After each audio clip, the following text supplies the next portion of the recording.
21 August 1944. The sun was just lifting over Normandy. The hedgerows still wet with morning mist. When Dwight David Eisenhower sat alone in a quiet command trailer. His uniform creased with exhaustion. His face carrying weeks of sleepless command. His hands resting on a map that no longer behaved as planned. Outside, engines rumbled and aides whispered. But inside that narrow space Eisenhower felt the weight of the world. The fate of armies stretching from the beaches of France to the gates of Germany. Balanced on decisions that could not be undone. Across the channel, in a very different headquarters, Bernard Montgomery stood rigid and confident. His black beret pulled low. His mind fixed on a single bold thrust toward the Rhine. Convinced history would reward audacity. Convinced delay was the true enemy. Montgomery believed momentum was everything. That one hard blow could end the war by Christmas. And he pushed his vision relentlessly. With confidence that bordered on defiance. With certainty that left little room for compromise. Eisenhower knew the stakes were larger than personalities. Larger than pride, larger even than national egos. Because the Allied coalition itself was fragile. Stitched together by trust, patience, and political necessity. British lives, American divisions, Canadian corps, and the expectations of governments in London and Washington all converged on his desk, demanding unity while pulling in different directions. The victory in Normandy had cracked Hitler's Atlantic Wall, but it had not broken the war. And the enemy was retreating faster than Allied supply lines could follow, creating opportunity and danger in equal measure. Fuel shortages, overstretched logistics, and exhausted men meant every decision carried consequences, measured not in headlines but in graves. At this moment, Eisenhower faced a quiet question that history would later shout aloud. Why not simply remove Montgomery? Why tolerate insubordination? Why not fire the most difficult commander in the Allied camp? The answer was not written in regulations or rank charts, but in politics, morale, and the terrifying reality that unity itself was a weapon. As Eisenhower traced the roads toward Belgium with his finger, the lines on the map blurred into something far more human. Trust strained by ambition, alliance tested by success, and a war that demanded cooperation even when personalities clashed. The decision not yet made, the tension not yet released, hung in the air like the low clouds over Normandy. Heavy, uncertain, and full of consequence. 24 August 1944. Inside Supreme Headquarters near Granville, Eisenhower listened as reports arrived one after another. Fuel convoys stalled, divisions outrunning supply. Tempers flaring among commanders who believed victory was slipping through their fingers. The war in Western Europe had transformed overnight. From a brutal breakout to a race across France. And the question was no longer how to defeat Germany, but who would lead the final charge. Montgomery's voice carried weight far beyond his rank. Not just because of his victories in North Africa, but because he embodied British resolve, British sacrifice, and Britain's demand for equal standing beside the rising American giant. To fire Montgomery was not merely a military act. It was a political earthquake. One that would echo through Whitehall, Parliament, and a British public exhausted by 5 years of war. Eisenhower understood this with painful clarity. Because coalition warfare was not about issuing orders alone. It was about balancing egos, nations, and fragile trust while bullets still flew. The British Army had bled at Dunkirk, at El Alamein, in Sicily. And to dismiss its most famous general now risked shattering morale at the exact moment unity mattered most. Across the channel, Winston Churchill watched events closely. Cigar smoke curling through cabinet rooms. His faith in Montgomery stubborn and emotional. Tied to national pride as much as battlefield logic. Churchill needed Montgomery as a symbol. A reminder that Britain still mattered. That the empire had not faded into a junior partner beneath American stars. Montgomery, for his part, sensed Eisenhower's hesitation and pressed harder. Arguing for a single thrust strategy, a narrow front, and total priority for his forces pushing toward the Rhine. He framed his demands as efficiency, But beneath them lay rivalry, fear of American dominance, and a belief that history favored boldness over caution. Eisenhower absorbed it all: the cables, the meetings, the quiet warnings from advisors who feared that removing Montgomery would fracture the alliance beyond repair. He was supreme commander in title, but in reality he was also diplomat, mediator, and guardian of an alliance held together by fragile consent.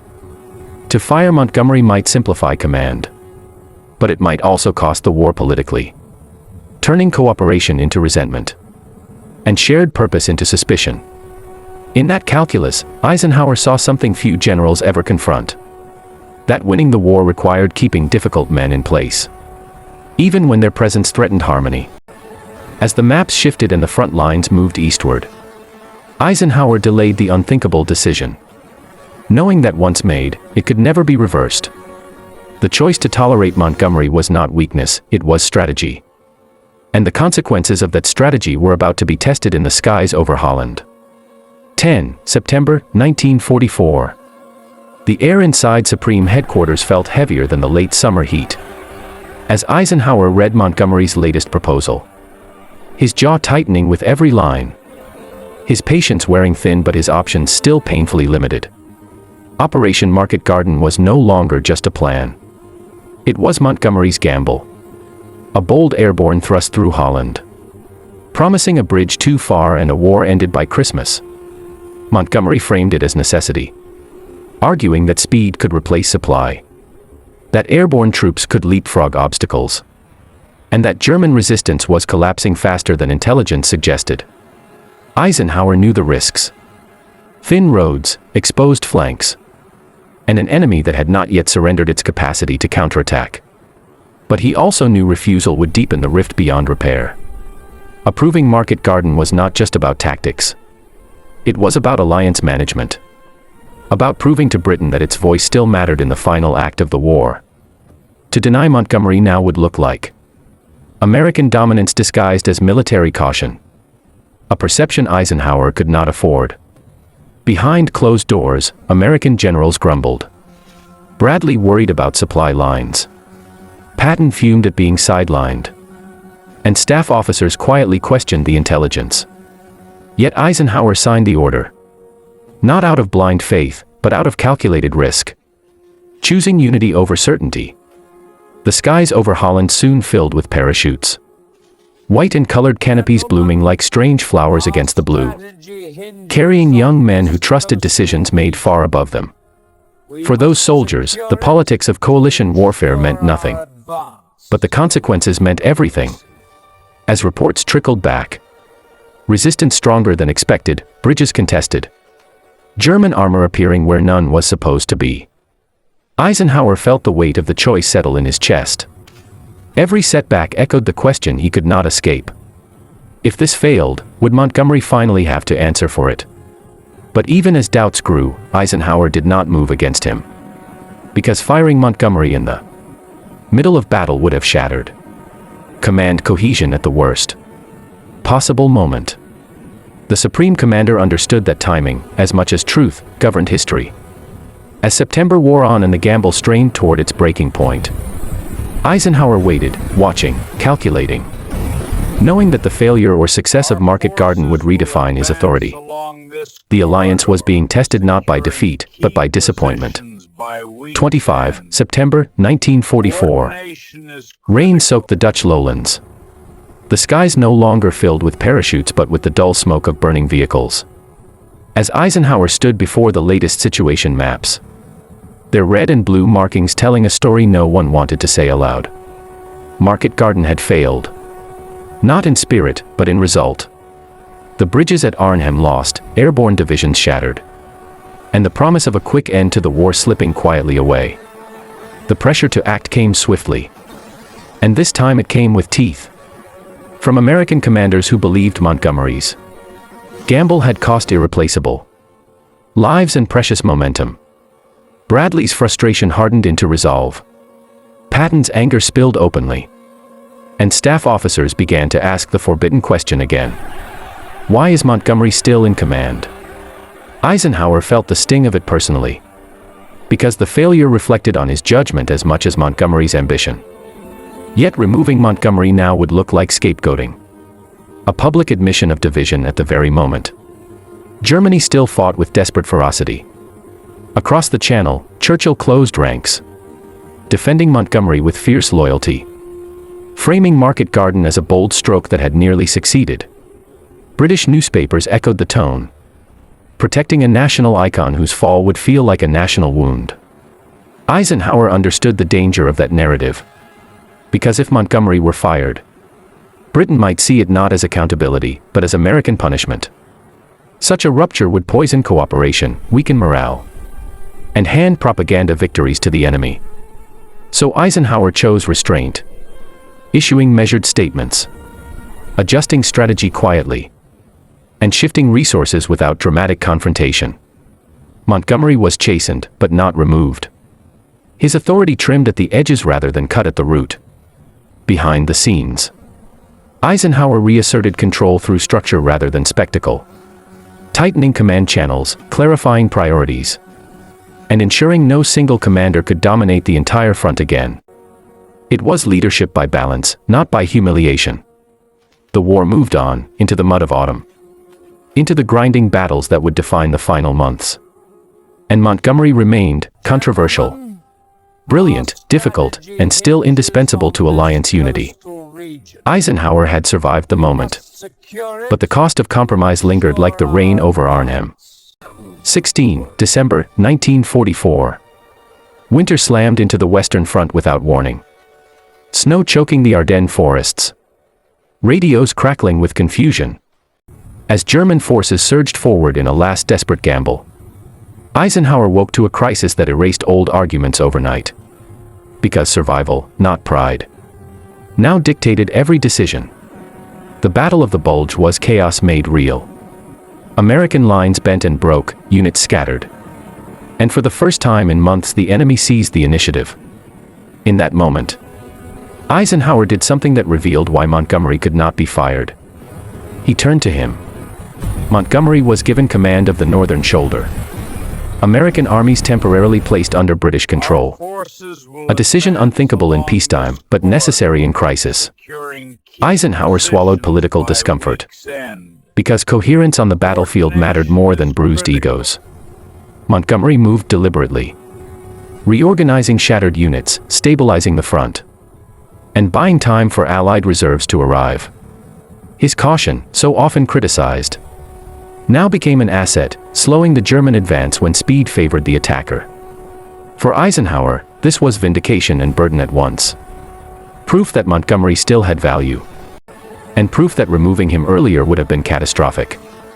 Had Montgomery been gone, the alliance would have lacked an experienced anchor at its most fragile moment. Yet the cost came quickly, because Montgomery's press conference, held too soon and too boldly, framed the battle as his victory. American commanders bristled, soldiers fumed, and Eisenhower faced a different kind of battlefield, one of perception and pride. Publicly, Eisenhower defended unity. Privately, he reprimanded Montgomery sharply, making clear that credit belonged to the men who fought, not to personal narratives. Still, he stopped short of dismissal, because even now, the alliance could not afford a fracture. As German momentum stalled and the Bulge slowly flattened, Eisenhower looked ahead, knowing the war's final act would demand every ounce of cooperation. Montgomery remained controversial, difficult, and essential, a reality Eisenhower had learned to manage rather than erase. 8 January 1945. Ice clung to the roads of Belgium. Artillery thunder rolled across frozen fields, and Eisenhower stood at the edge of victory and exhaustion, knowing the alliance had survived its most dangerous test. The German counteroffensive was collapsing, but the political aftershocks were only beginning. Montgomery's role in the Bulge had saved ground, stabilized chaos, and restored order. Yet his words had reopened wounds that bullets never could. American officers felt slighted, soldiers felt ignored, and newspapers across the Atlantic sharpened old resentments that Eisenhower worked tirelessly to suppress.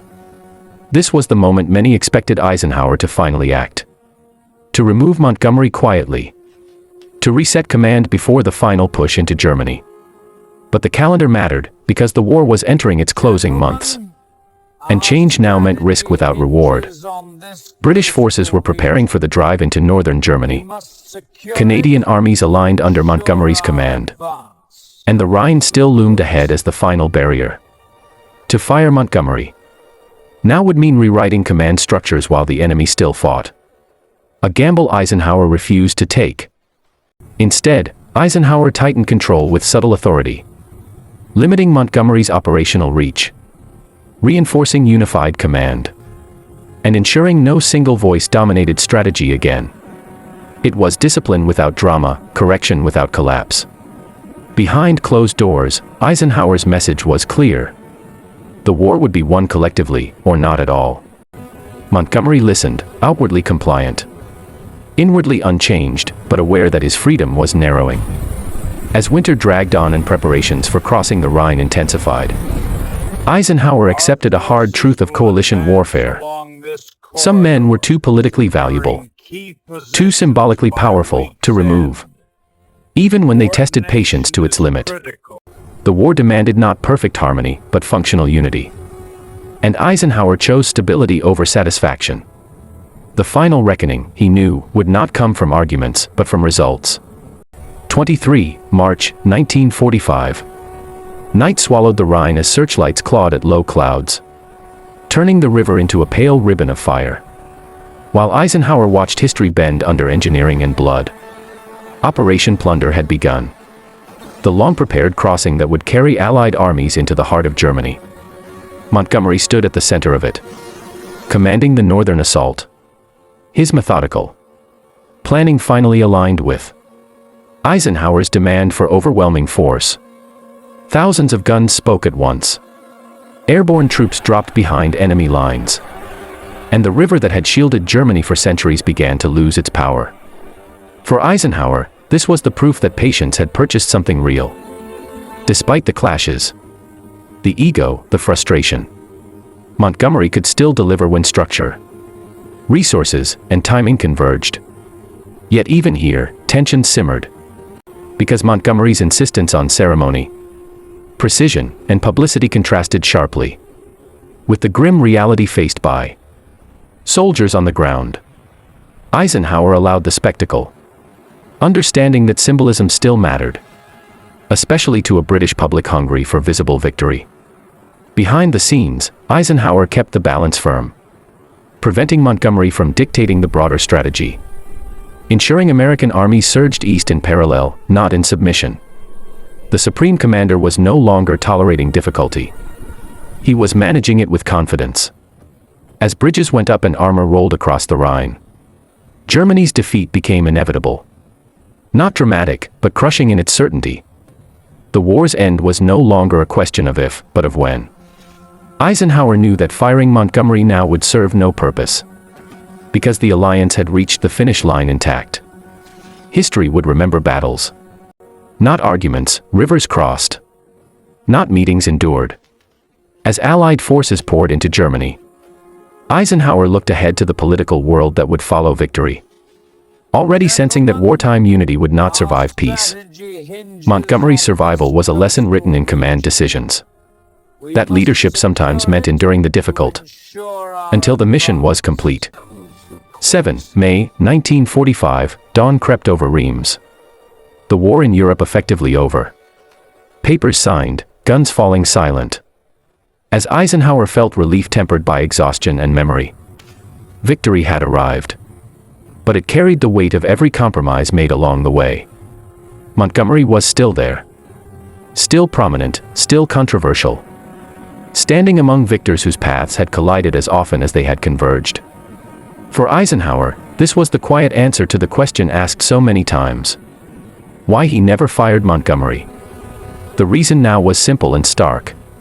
Because the war had demanded unity above justice, patience above satisfaction, and stability above personal comfort. Firing Montgomery would have satisfied anger, but risked something far more precious, the alliance itself. In the final months, Eisenhower had become less a general and more a custodian of fragile cooperation. Every decision was weighed not just against enemy resistance, but against political consequence and historical impact. Montgomery would leave the war convinced of his own necessity, while others would remember the strain he placed on unity. Eisenhower accepted both outcomes, because leadership was not about personal vindication. As celebrations spread across Europe, Eisenhower remained restrained, aware that peace would bring its own battles, ones no coalition command structure could contain. The choices he made during the war would be judged long after the cheering faded. Montgomery had been protected not because he was flawless, but because removing him would have weakened the structure holding victory together. It was a hard truth, but one Eisenhower lived with. Standing in the aftermath of war, Eisenhower understood that history rarely rewards patience in the moment, but often vindicates it in retrospect. The story of Montgomery was not one of immunity, but of necessity. 20 July 1945. Summer heat settled over Europe's ruins. Uniforms replaced by lighter cloth. But tensions never truly cooled. As Eisenhower prepared to leave the command that had defined his life, the war was over, yet judgments were only beginning. Criticism of Montgomery grew louder in private conversations, memoir drafts, and officer clubs where truth flowed more freely than it ever had during combat. American generals spoke of arrogance. British officers whispered of missed chances, and historians to be sharpened their questions. Eisenhower, now beyond the immediate demands of war, reflected with clarity that had once been impossible. He knew Montgomery's faults intimately. The rigidity, the self-promotion, the constant friction. Yet he also knew the cost of removing him would have been paid in unity, not reputation. In peace, firing Montgomery would have been easy, even satisfying, but in war, leadership required restraint few ever see. Eisenhower had chosen the harder path, absorbing criticism to protect something larger than himself. Montgomery returned to Britain celebrated by some, resented by others, his legacy already dividing opinion. Eisenhower did not interfere, because history would sort what command could not. For Eisenhower, the lesson lingered beyond Europe, shaping how he would later view power, alliances, and responsibility. He had learned that authority without political wisdom could destroy what force alone could never build. As he prepared to return home, Eisenhower carried no illusions about universal approval. He had kept Montgomery not out of fear, but out of necessity, because the war demanded endurance over emotion. The question, why Eisenhower couldn't fire Montgomery, now had its answer written across the Allied victory itself. Not in documents or orders, but in the survival of a coalition that held long enough to win. 2 September 1945, aboard the USS Missouri. The war that had consumed the world finally closed its last chapter. Signatures drying, flags stirring in the Pacific wind. As Eisenhower watched history settle into memory, the decisions made in Europe now belonged to the past, but their lessons would shape the future. Montgomery's name had already become a symbol, to some a master strategist, to others a difficult ally whose confidence strained every room he entered. Eisenhower never tried to rewrite that narrative, because he understood that leadership was judged by outcomes, not comfort. Looking back, Eisenhower knew he had possessed the authority to fire Montgomery at several moments. But authority alone was never the issue. The true constraint was the alliance itself, a fragile structure built on trust, pride, and shared sacrifice. Firing Montgomery would have satisfied discipline, but fractured unity, weakened morale, and handed the enemy a victory without a battle. Eisenhower chose instead to carry the burden personally, absorbing criticism so the alliance could remain intact. In later years, as Supreme Allied Commander of NATO and then as President, Eisenhower would draw on this experience repeatedly. He had learned that power without restraint could be as dangerous as indecision. The story of why Eisenhower could not fire Montgomery is not a tale of favoritism or weakness. It is a lesson in coalition warfare, where the hardest enemy is sometimes not across the front line, but within the alliance itself. History often celebrates bold moves, dramatic firings, and decisive gestures. Yet the Allied victory in Europe was secured by quieter choices, by patience, by tolerance, and by leaders willing to endure difficulty for a greater cause. When the war ended, Eisenhower walked away having won not just battles, but the alliance that made them possible. And in that victory, Montgomery remained. Not because he was untouchable, but because unity was indispensable.